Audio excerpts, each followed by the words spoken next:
Today the Lord promises us to fill us with His joy. आज परमेश्वर प्रतिज्ञा करते हैं कि वो हमें अपने आनंद से भरेंगे। In Psalm 16:11 the Bible says, Bible में भजन संहिता 16 वचन 10 में लिखा है in His presence कि उसकी उपस्थिति में there is fullness of joy. आनंद की भरपूरी है।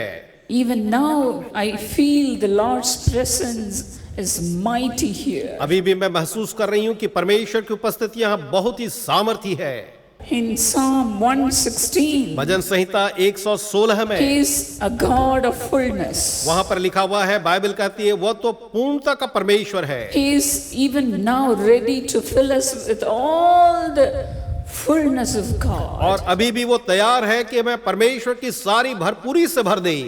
From His fullness we all receive blessing after blessing. और उसकी ही परिपूर्णता में, उसकी भरपूरी में हम एक के बाद एक आशीषों को प्राप्त करते हैं। The Lord is mindful of blessing us with His abundance. परमेश्वर चिंता करता है कि अपनी भरपूरी से प्रभु हमें आशीषित करें। As in Ephesians 3:20. जैसा कि इफिसियों 3 उसके वचन 20 में लिखा हुआ है। That's why whenever we pray to God, God gives us more than we ask or even imagine things. इसलिए जब भी हम परमेश्वर से मांगते हैं तो हमारी मांग और सोच से बढ़कर प्रभु हमें उत्तर देते हैं।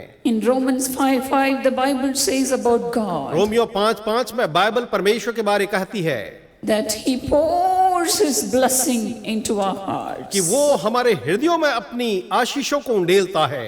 He pours out His love into our वो hearts. अपने प्रेम को हमारे हृदय के अंदर में उंडेल देता है। God has such an abundance, dear friends. प्रभु में इतनी ज्यादा भरपूरी है मेरे प्रिय मित्रों। Even now we have come to see such a God of abundance. और ऐसे ही एक भरपूरी के परमेश्वर को इस समय हम देखने के लिए आए हैं। Today I am very sure that the Lord will prosper you. और मुझे पूरी निश्चयता है कि आज परमेश्वर आपको भरपूरी से आशीष देगा। Whenever we ask God, the Lord always says yes to us. जब भी हम प्रभु से मांगते हैं परमेश्वर हमेशा हाँ कहते हैं हमें। And we also love to get an answer from God for God saying yes to us. और हमें भी अच्छा लगता है जब परमेश्वर हमें हाँ कहते हैं और हमें वो उत्तर मिलता है। Our loving Heavenly Father, हमारे प्रेमी स्वर्गीय पिता, Lord, you are the only joy that they can have in life. ये पिता केवल तेरा ही वही आनंद है जो ये अपने जीवन में पा सकते हैं। Father, if we mention your name, you will give everything for us. हे पिता, अगर हम तेरे नाम में कुछ मांगते हैं तो तू सब कुछ हमें देता है। Lord, prosper them, Master. हे पिता, तू इन लोगों को संपन्न बना। Lord, they may struggle and they may try to do things of their own. शायद हो सकता है कि बड़ी उलझनों का सामना कर रहे हैं, अपनी शक्ति में कुछ करने की कोशिश कर रहे हैं। Even today, let your hand come upon them, Master. हे स्वामी, आज के दिन तेरा हाथ इन लोगों पर उतर आए। Help them to have dependence on you, Lord. प्रभु मदद कर कि ये तुझ पर आधारित हो। Lord, you have a liberal heart. हे प्रभु, तेरे पास में बहुत ही उदार ऐसा दिल है। You are a magnificent God. तू बहुत ही अद्भुत परमेश्वर है। You are a God who makes this heaven and earth. और तू ऐसा परमेश्वर है जो इस आकाश और पृथ्वी को बनाता है। You can do everything, Lord. हे प्रभु, तू सब कुछ कर सकता है। Father, they may be thinking about their problems, हे पिता, शायद ये लोग अपनी समस्या के बारे में सोच रहे होंगे, about their failures, अपनी असफलता के बारे में, about their struggles in life, अपनी जीवन की सारी मुश्किलों के बारे में, about the diseases they have in their bodies. और इनके शरीर में जो बीमारियां उसके बारे में। But then you are above everything else, Lord. लेकिन हे प्रभु, तू तो सारी बातों के ऊपर में है। Father, let your mighty hand touch them and heal them, Master. हे पिता, तेरा सामर्थी हाथ इन लोगों को छू ले और इन लोगों को चंगाई दे प्रभु।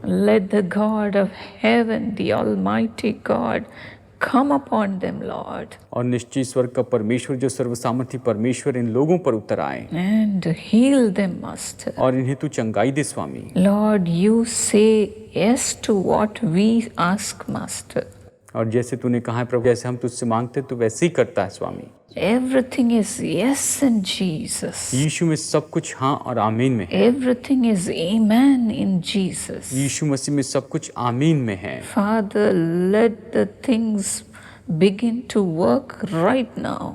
हे पिता, ये सारी बातें अभी इसी समय काम करने लग जाएं। Let every obstructions leave them in Jesus' name. हर एक रुकावट यीशु के नाम में दूर हो जाएं। Let every obstruction leave them in Jesus' her name. एक रुकावट इन्हें छोड़ दे यीशु के नाम में। Father, let the blessings begin to flow in their lives. हे पिता, तेरी आशीषें इनके जीवन में बहती चली जाएं। In Jesus' name. यीशु के नाम में Amen. आमीन।